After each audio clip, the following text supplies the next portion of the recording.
Allah itu sangat ridho. Ada orang makan satu asupan, kemudian dia muji Allah. Loh, orang tidak punya alpat itu tidak mati, tidak punya tanah ribuan hektar itu tidak mati. Tapi kalau nggak makan sesuap nasi, mati. Penting mana? Penting makan. Tapi gara-gara kamu tamak untuk syukur nunggu punya alpat, untuk syukur nunggu punya tanah banyak. Anda ini bodoh. Mau syukur saja syaratnya kok banyak. Wa min ayatihi manamukum billaili wan nahar. Masa iya tidur yang ngorok semua turunnya serah jelas kok jadi wamin ayatihi. Tanyakan ahli medis, sistem tubuh kita kalau nggak tidur tuh kayak apa rusaknya. Dan toat pas-pasan ini satu-satunya solusi yo turu. Bengi ngempet kepen delok dangdut, delok dugem. Barang turu jebule esuk wis bar, alhamdulillah. Cara melek iman kamu seberapa? Tarikan-tarikan maksiat posisi kamu terjaga bisa kalah kan? Tapi kalau tidur sukses kan tarkul maksinya. Nah, karena tidur itu sukses menghilangkan maksiat disebut wa min ayatihi manamukum billaili wan nahar. Sampai Imam Ghazali ngendikan di makalah itu, sehingga nanti ibadahnya umat ini di akhir zaman an-naumu, ibadah terbaiknya itu tidur. Nah, sehingga ya itu tadi sudut pandang. Makanya saya sering cerita dulu kalau Said Abdul Al-Haddad itu tanya, "Cung kowe ngaji sopo?" Ngaji si A. Kiaimu tahu nangis? Ndak. Ojo ngaji. Kiaimu ati atos, kiai kok ora iso nangis. Tapi kalau Abdul Hasan Asadili kebalikan, "Cung kowe ngaji sopo?" Ngaji si A. Kiaimu tahu guyu nak ngaji? Mboten nate. Ora usah ngaji wong ora iso syukur. Jadi nah itu yang akhirnya menjadi keseimbangan khaufau wa tama. Ada khauf, ada apa? Roja. Sehingga karena sudut pandang itu nggak bisa dihilangkan, saulang nggak bisa dihilangkan. Ini yang sering diceritakan kisah itu kakaknya ini. Dulu Muhammad bin Hasan Asy'ibani, Imam Syafi'i itu lama sekali beliau jadi ulama top yang suka fikir, dianggap fikir itu aman, ngeringankan hisab. Kayak jenengan fikir yang dihisab malaikat apanya kan? Kan nggak bisa ngisab jenengan, apa saja tidak punya. Punyanya problem. Nah, setelah ngaji sama Imam Malik, Imam Syafi'i tanya, yang ilmunya setingkat jenengan siapa? Kata Imam Malik, sebetulnya Abu Hanifah, tapi orangnya sudah meninggal, tapi ada muridnya namanya Muhammad bin Hasan Asy'ibani. Kamu ke sana dari Madinah ke Irak, dulu tempatnya di Baghdad. Setelah di Irak, Muhammad bin Hasan Asy'ibani itu kalau ngitung uang tuh di meja, emasnya tuh banyak, uangnya banyak, dia hitung di meja, malah kaget. Saya ini gedeng kiai, kedunyan ini ketemu kiai, kedunyan. Ya karena Muhammad bin Hasan Asy'ibani itu wali, kamu tanya, kamu heran ya ada kiai kaya? Iya. Ya sudah, kekayaan ini kasihkan orang fasik, biar dipakai demenan, dipakai mabuk, dipakai ini. Terus, ya jangan, kalau kena orang fasik bahaya, jenengan saja.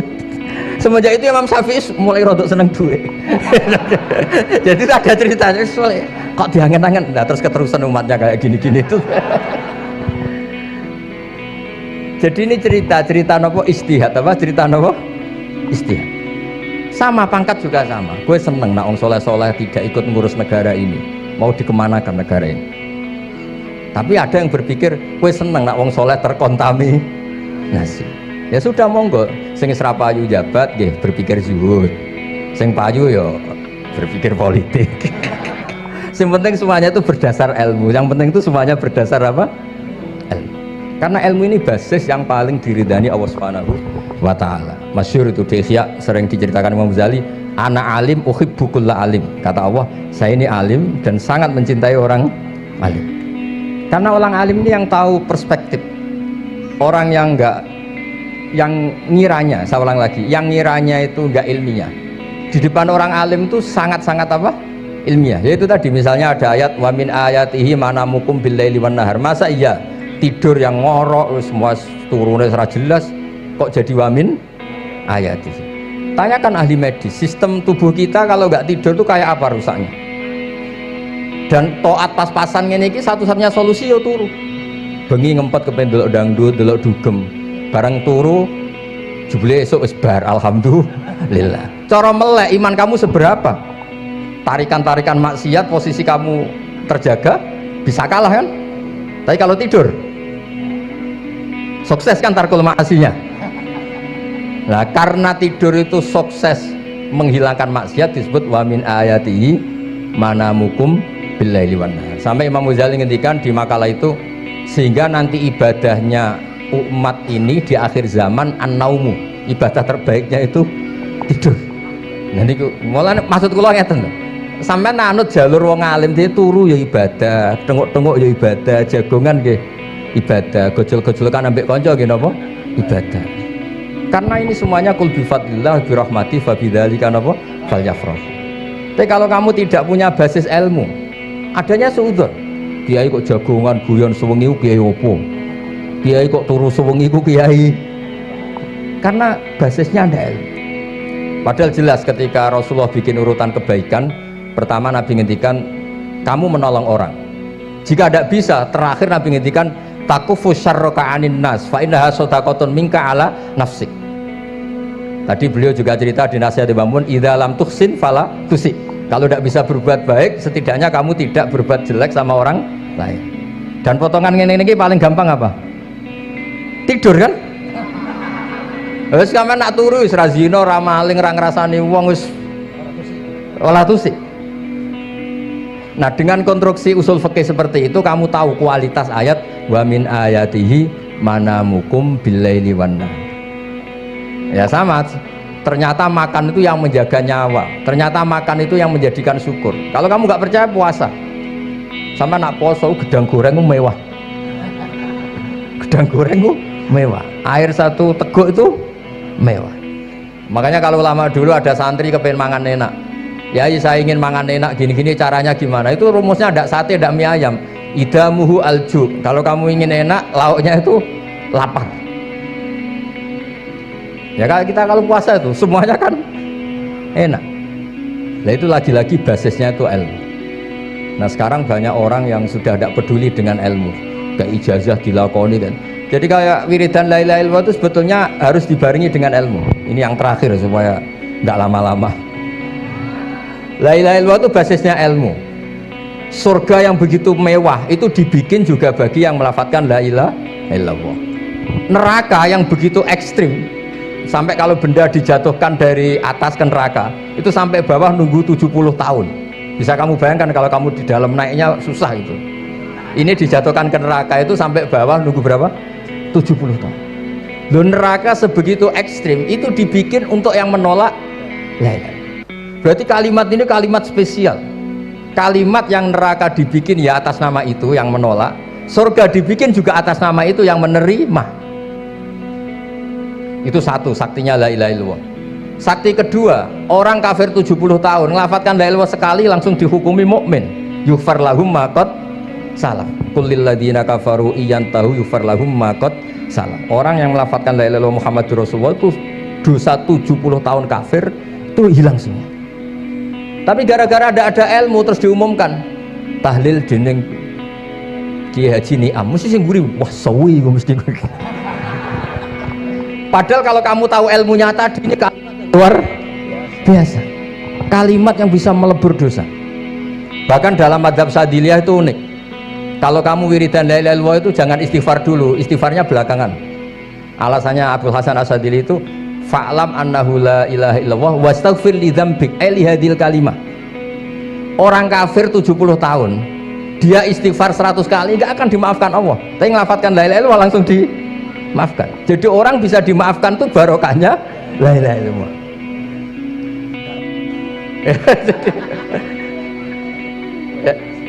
Ya kan?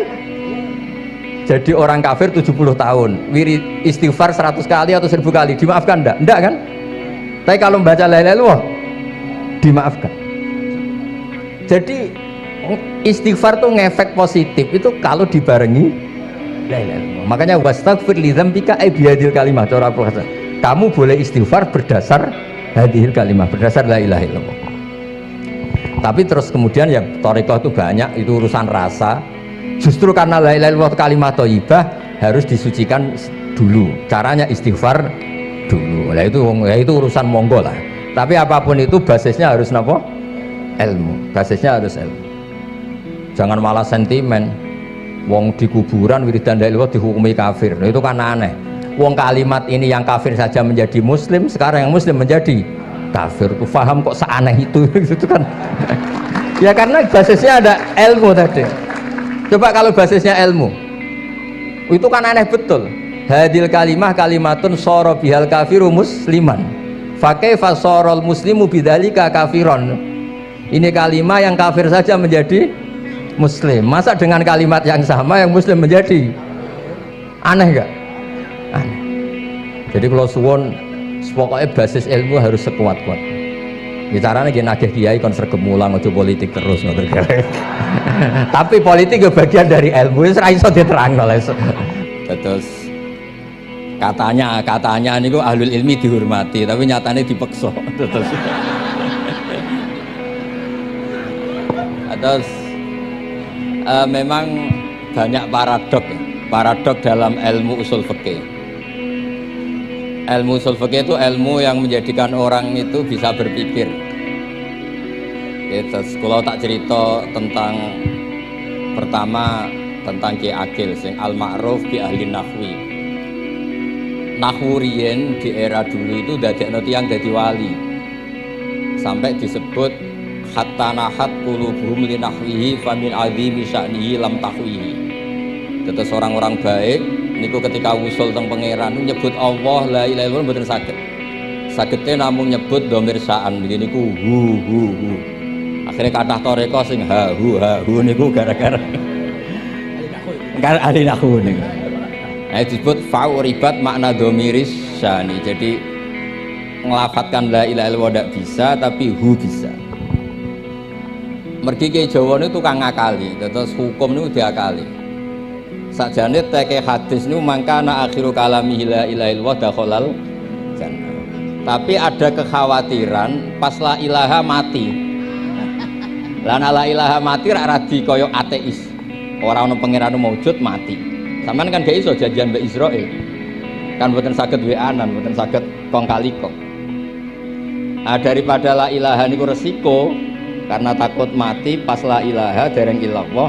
Terus Ki Jawa mulai nalkin ngangge Allah. Tapi Allah sarasan itu tidak mewakili la ilaha illallah. Akhirnya diambil dhamir sa'an fa'lam annahu la ilaha. Itu asal usul.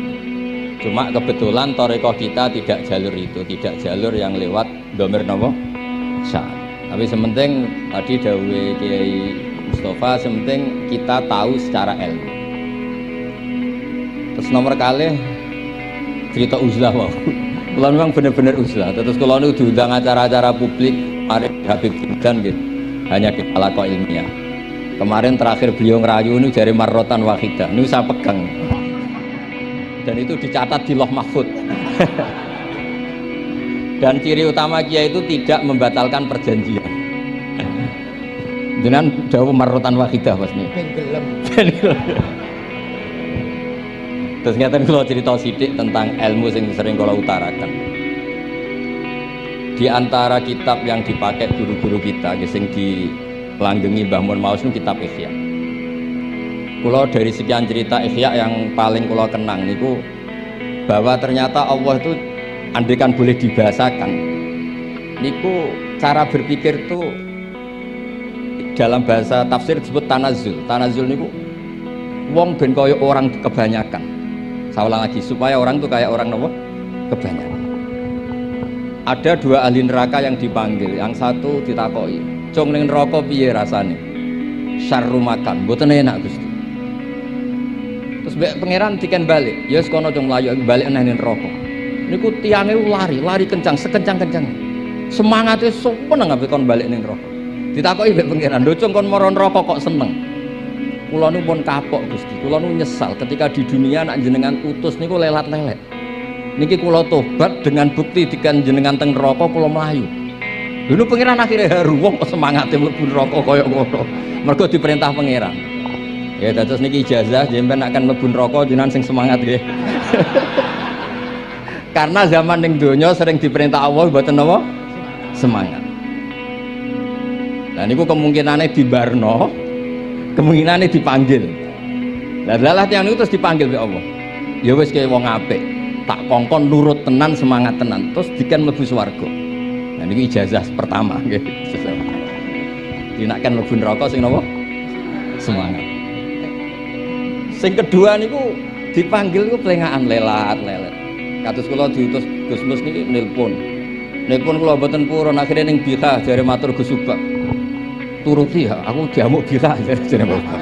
Dados niki melibatkan sekian pihak untuk memaksa saya datang ke mriki. Aduh, repot sawang kempek niku. Repot nyen repot. Mungkin di sepuro ngoten.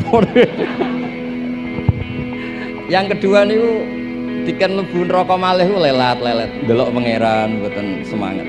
Ditakoki mek pangeran. Kenapa kamu tidak semangat? Saya itu tidak pernah ngira yang baik sudah masukkan saya ke surga kemudian jenengan nyuruh lagi saya ke neraka. Saya tidak pernah mengira engkau itu seperti itu. Terus Allah nggih, ana indadzoni abdi bi. Ya ora apa-apa, swarga wae swarga. Ini dua ijazah untuk sampean supaya bisa masuk nopo swarga. Terus kita tidak pernah tahu nopo Gustofa ngundang kula nyenengno wong akeh ganjaran, nopo maksa wong alim dosa, bener ngerti kula cara. Karena dalam ilmu usul fikih, kembali ke usul fikih, kula nu gak ada khazanah kathah tentang debate pangeran kalian nabi ini. Kathah, mboten satu dua contoh di beberapa kitab tafsir. Suatu saat kula sering cerita niki, suatu saat Khalilur Rahman Ibrahim itu kedatangan Israel. Kamu mau apa? Mau matikan jenengan? Kata Nabi Ibrahim, harro'aital khalil yumitu khalilah. Mosok aku kekasih pangeran dipateni, mosok orang yang dicintai membunuh yang dicintai, orang yang mencintai seseorang kemudian membunuh yang dicintai. Tidak ada itu. Akhirnya Israel matur teng pangeran. Cara politiknya ngeten, wau sing cara lagi seneng ngendikan politik. Wani kiai lengser jare beliau. Ono. Nak kula niku ahli tauhid wis pancen kodok kodare ngoten mawon mboten berpikir ruwet-ruwet.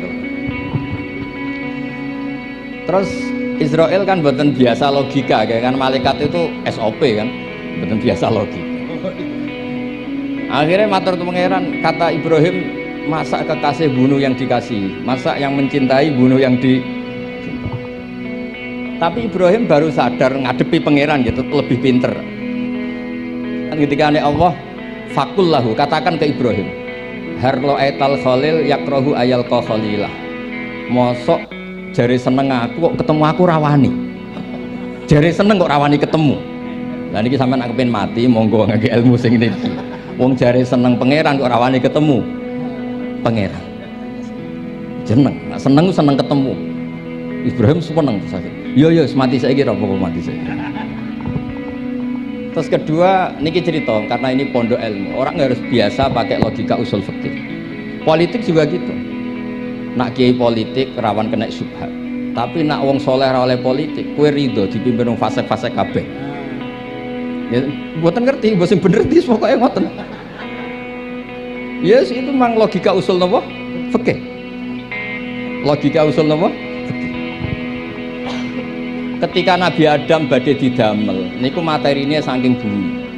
Pertama sing diutus Jibril ambilkan qabdatan minal ardi, segenggam bumi. Saya mau bikin Adam, materinya dari bumi. Setelah datang ke bumi mau ngambil ista'adzat billah. Maksudnya ista'adzat billah, a'udzu billahi minka, saya berlindung Allah dari kamu. Antasinani. Kalau ngarepe Gustofa dari ahli nahwu dados kula niki tak goleki tenan pancen syanahu mutaaddi bi nafsi. Mungkin nek dibuli ku antusinani kok panjang tadi cerita. Saya ndak ingin bagian dari saya diambil, kok aku bolong. Iku cara bumi itu sudah masalah. Terus akhirnya Jibril kembali, ya Allah, dia berlindung kepada engkau maka saya lindungi. Allah membenarkan Jibril, Mikail juga sama. Tapi ketika Israel, ini Israel itu masalah memang. Ketika disuruh ngambil bumi, buminya ista'adzat billah, tetap diambil. A'udzu billahi minka antasinani, saya berlindung Allah supaya kamu tidak melukai saya, mencidrai saya dengan mengambil bagian dari saya. Kata Israel, wa a'udzu billah alla unaffidhu amroh. Saya juga a'udzu billah diperintah Allah kok tidak kasil. Kudu kasil. Lah saya tidak tahu yang benar istilahnya Jibril apa istilahnya Israel. Terus memang sudut pandang. Makanya dulu ketika banyak pondok putri itu kiai-kiai kuno dulu itu menentang. Alasannya nggih, nak bojone jelas khawatir kiainya kecoba itu jelas. Tapi banyak kiai itu nggih khawatir tenan. Kecoba fitnatin nisa. Tapi ketika logikanya dibalik, apa kamu ridho para perempuan-perempuan muslimat itu tidak dapat pendidikan apa? Agama. Hanya karena orang soleh tidak punya nyali, tidak punya peduli mengajar. Tapi dia saged diwalik. Ustaz-ustaz sing mane pas-pasan niku kowe ridho nak kecoba.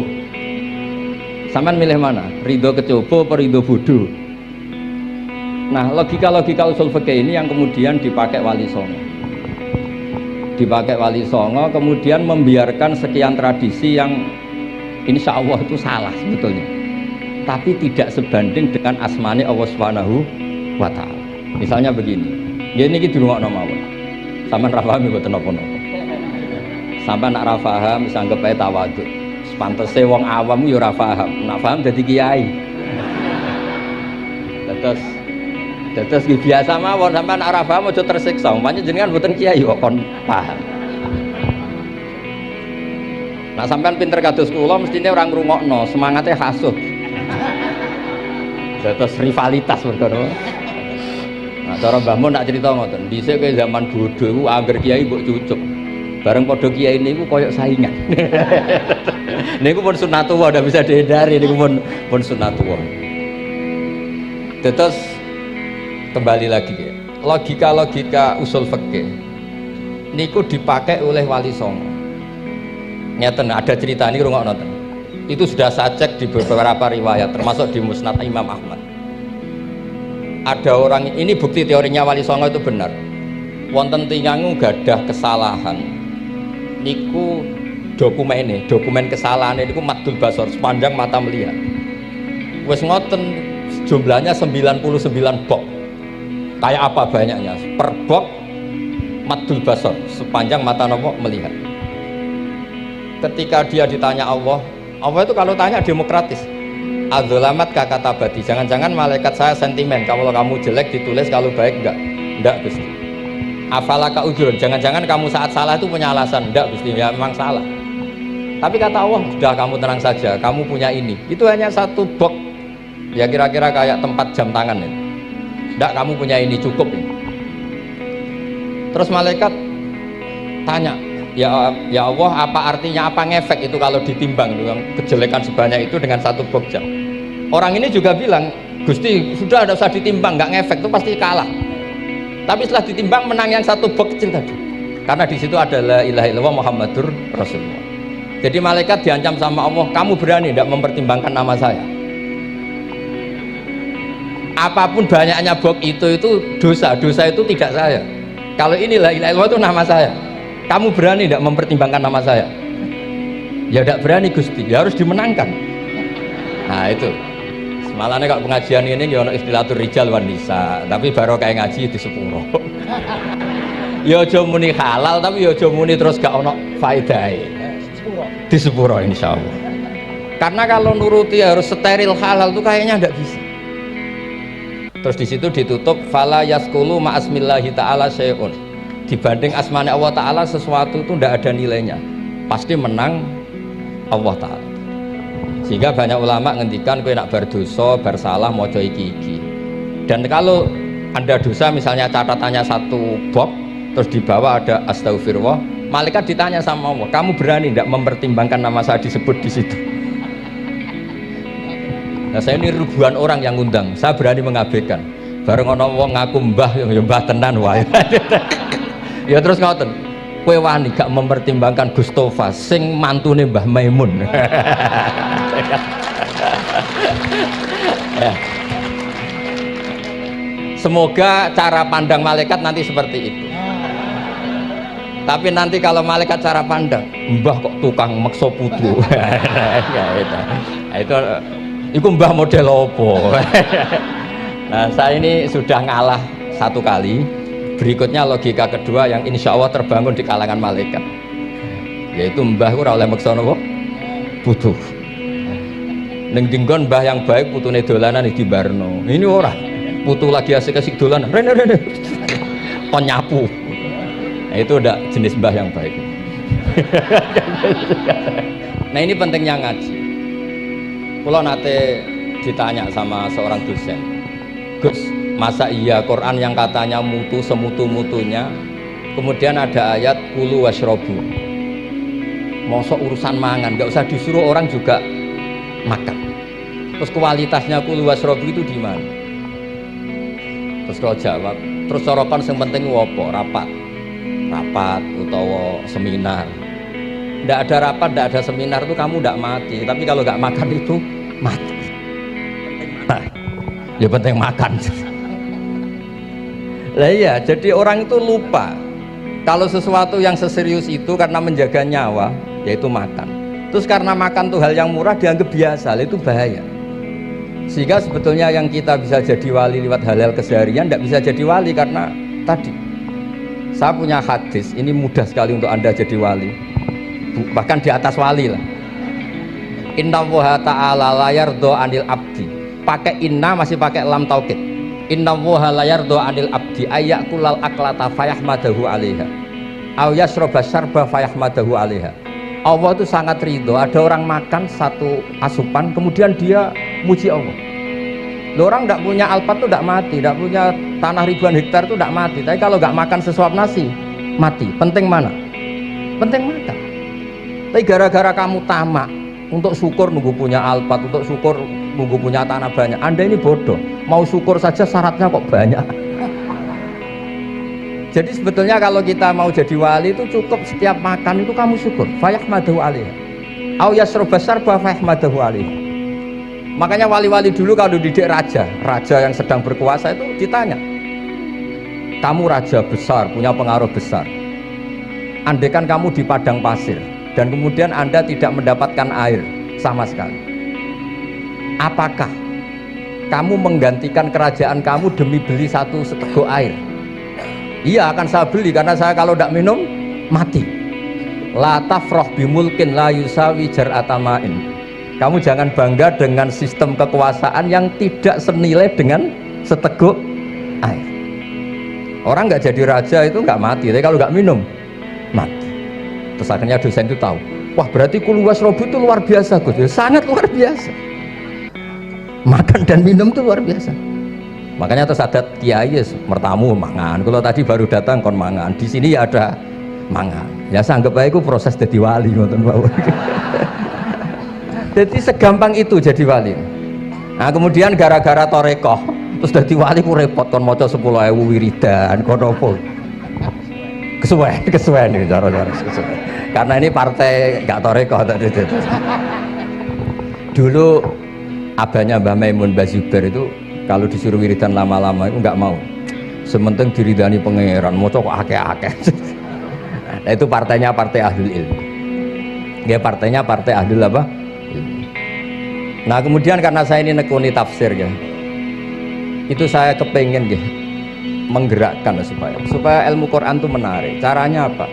Cari sisi ekstrimnya. Kalau bolak-balik, kenapa sih orang nggak janggal? Nggak janggal itu udah iskal. Quran itu kan kalamu Allah. Salah lagi Quran itu kalamu Allah. Masa iya Allah yang Tuhan kemudian ngendikan iya kana budu wa iya kanas kepadamu aku menyembah. Masa Allah ngendikan gitu pada kekasihnya Nabi Muhammad? Padahal Allah itu al-ma'bud, bukan abid. Allah yang disembah, bukan yang menyembah. Semua ahli tafsir, saya bukan bilang sebagian, semua ahli tafsir pasti ngendikan begini. Wa yuqaddaru qabla qaulihi ta'ala iyyaka na'budu qulu. Sebelum iyyaka na'budu itu ada kata yang disimpan yaitu qulu. Jadi iyyaka na'budu itu betul ngendikannya Allah, cuma sudah dikasihkan Jibril kepada umatnya Rasulullah. Jadi Jibril bilang gini ke Rasulullah Muhammad, qul iyyaka na'budu. Kemudian Nabi juga bilang ke umatnya qulu iyyaka na'budu. Jadi ini kalam Allah yang sudah milik kita. Nah berhubung milik kita, kita sah mengatakan iyyaka na'budu. Karena kalau tidak janggal, masa iya Allah berdoa ihdinas siratal mustaqim, tunjukkan kami jalan yang benar. Lalu kalau ihdinas siratal mustaqim kalam Allah, berarti kan Allah yang berdoa. Nah, sehingga semua tafsir bilang sama, wa yuqaddaru qabla qauli ihdinas siratal mustaqim qulu. Nah, terus ada mufassir lain bilang jangan mulai iyyaka na'budu ya semuanya, mulai bismillah qulu bismillahirrahmanirrahim. Masa iya Allah sendiri yang bilang bismillahirrahmanirrahim?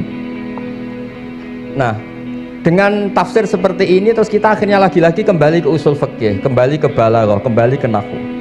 Kalau ndak, ya Anda akan menafsiri Quran pakai logika Anda sendiri. Sampai ada mungkirus sunnah. Pokoknya sementing kembali ke Quran. Orang roh Quran itu kayak apa? Saya kemarin ngaji di Sedan di daerah saya bilang, Sayyidina Umar itu Islam sebelum minta hidayah. Khalid bin Walid ya Islam sebelumnya ya tidak minta hidayah. Lah itu kan janggal. Padahal katanya Quran itu hudal lil muttaqin, petunjuk bagi mereka yang takwa. Padahal tidak ada sabkut takwa untuk Umar. Umar tidak pernah takwa, tapi nyatanya Islam. Bahkan dia masuk ke rumahnya Zaid bin Arqam itu mau bunuh Nabi, mau nyari Nabi, bukan mau Islam. Tapi ketika dengar iparnya membaca Toha ma anzalna alikal Qur'ana litasqa, kemudian dia masuk Islam. Lalu gimana tentang hudal lil muttaqin, petunjuk bagi mereka yang takwa? Banyak ulama yang mengatakan lil muttaqin itu balaghahnya lil iktifa, lil muttaqina wa ghairihim. Jadi Quran itu petunjuk bagi yang takwa dan yang tidak takwa. Dan itu di bahasa Arab sah. Di bahasa Arab sah. Misalnya gini ya, kalau sampean punya ponakan dolan, cong-cong nang mangan. Ya maksudnya ya mangan mbek ngombe, mangan tok seretan mati kan. Itu kan satu paket. Sarobila taqikumul harra wal barda. Pakaian yang melindungi dari panas. Di situ nggak disebut wal barda, tapi artinya juga wal barda. Karena kalau tidak diartikan lil iktifa, nanti Quran itu memberi petunjuk bagi yang sudah muttaqin. Corong doang nguyai segoro, wis takwa kok.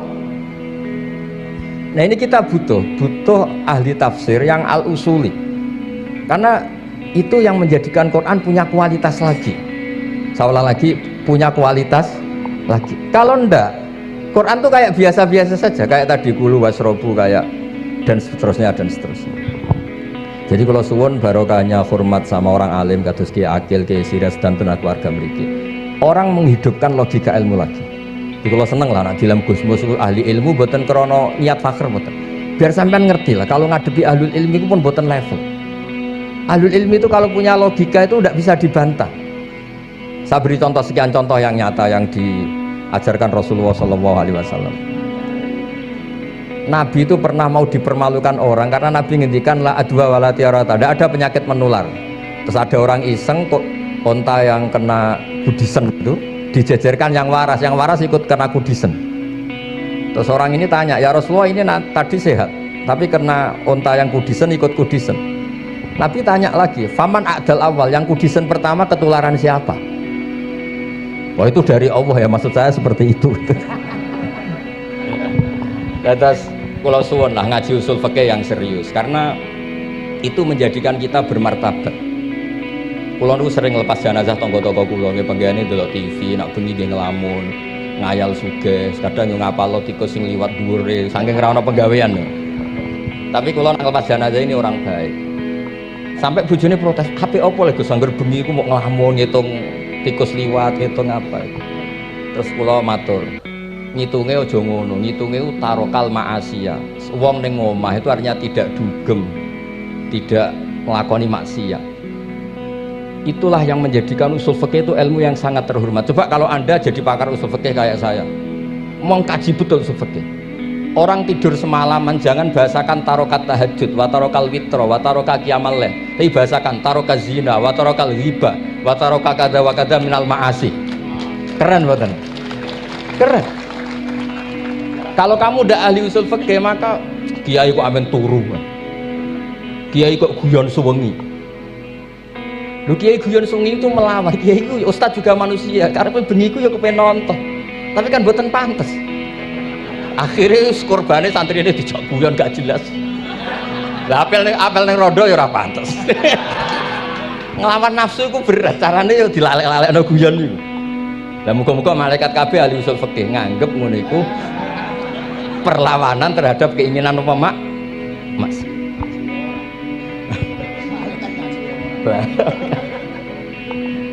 Makanya itu disebut di kitab usul fikih Tanghubul Usul itu izma min mubahin illa wa yatahaqqaqu bihi tarku haramim ma fa yalzamu minas sukun tarkul qatli wa minas sukut tarkul hibah Tidak ada sesuatu yang mubah kecuali saat Anda lakukan, saat itu juga Anda meninggalkan keharaman. Maka sebetulnya mubah ini punya nilai yang luar biasa, yaitu tarkul haram atau tarkul ma'asi.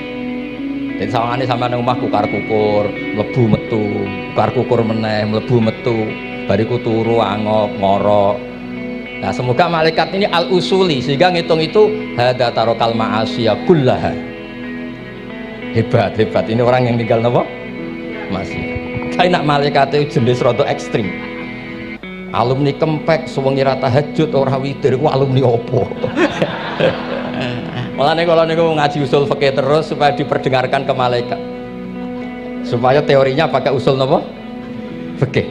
Jadi kalau melihat kita melakukan mubah niku dihitung tarkul napa? Mas. Jadi ada terus orang-orang kafir itu cara berpikir aja alal alihata ilaha wahida inna hadzal syai'un ujab. Muhammad ya tentu mereka masih jangkar. Muhammad problem kita ini banyak. Kalau Tuhannya satu tidak cukup. Ada problem kredit macet, ada problem macam-macam kan. Utang piutang macam-macam. Kalau Tuhannya satu tidak cukup. Kita butuh Tuhan banyak karena problem kita banyak. Lalu Nabi mengajarkan mereka apa logika yang dibangun. Kalau kamu jadi buruh, kemudian majikan kamu banyak, semuanya merintahkan kamu bingung nggak? Ya bingung. Tuhan kamu itu majikan kamu, kalau banyak-banyak perintah semua kamu yang bingung. Ya sudah mat Tuhannya satu saja. Itu disebut daraba masalah rojulan fihi syuraka umutasakisuna wa rojulan salamal lirrojul. Nah, sekarang itu kita ini mulai kehilangan fatonahnya Rasulullah SAW. Nabi dulu itu kalau nerangkan ilmu itu logikanya gampang sekali. Logika yang dibangun itu gampang sekali. Ada orang cerita, ya Rasulullah saya ini ada sekian anak saya, yang paling saya cintai satu. Apa saya boleh melebihkan yang paling saya sayangi dalam pemberian? Nabi jawabannya itu tidak langsung jangan enggak. Apakah kamu berharap bahwa mereka semuanya baik ke kamu? Iya, semuanya saya ingin baik ke saya. Ya kalau gitu jangan. Kan tidak fair kita mengunggulkan yang satu, melebihkan yang satu, sementara kita berharap semuanya baik. Itu tidak fair kata Nabi. Jadi dulu Nabi itu terus ini yang cerita fikih. Dulu Ahlul Madinah itu mangga itu masih pentil sudah dijual. Pentil dijual harganya 2 juta. Masa iya pentil harganya 2 juta? Karena dengan asumsi sudah jadi mangga. Tapi ketika Nabi datang di Medina dan penduduk Medina itu abkhosna sikailan, orang paling buruk dalam pertimbangan dalam jual beli, Nabi cara ngendikan itu unik. Ara'aitum law anna waha yamna'us samra fabima yastakhillu ahadukum mala akhi. Kalau pentil ini ternyata kena angin terus kemudian tidak jadi buah, lalu kamu nerima uang 2 juta itu atas nama apa? Atas nama beli pelem, nyatanya belum jadi mangga. Mosok kalau pentil seharga 2 juta. Semenjak itu terus Ahlul Madinah sadar kalau jual buah itu nunggu ba'da buduwi solahiyah, setelah samroh ini berbentuk.